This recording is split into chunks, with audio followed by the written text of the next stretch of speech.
Maranatha, the Daily Devotional.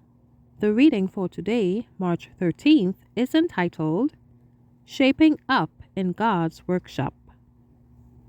1 Corinthians 6, verses 19 and 20. What? Know ye not that your body is the temple of the Holy Ghost, which is in you, which ye have of God, and ye are not your own? For ye are bought with a price. Therefore glorify God in your body and in your spirit, which are God's.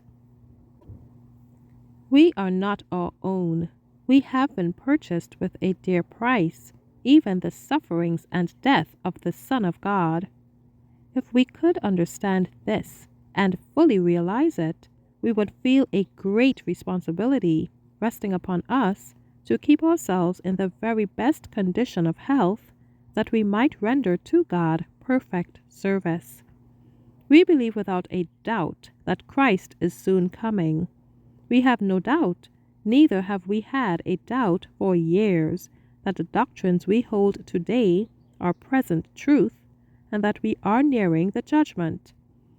We are preparing to meet him who, escorted by a retinue of holy angels, is to appear in the clouds of heaven to give the faithful and the just the finishing touch of immortality. When he comes, he is not to cleanse us from our sins, to remove us from the defects of our characters, or to cure us from the infirmities of our tempers and dispositions. If wrought for us at all, this work will all be accomplished before that time. When the Lord comes, those who are holy will be holy still. Those who have preserved their bodies and spirits in holiness, in sanctification and honor, will then receive the finishing touch of immortality. But those who are unjust, unsanctified, and filthy will remain so forever.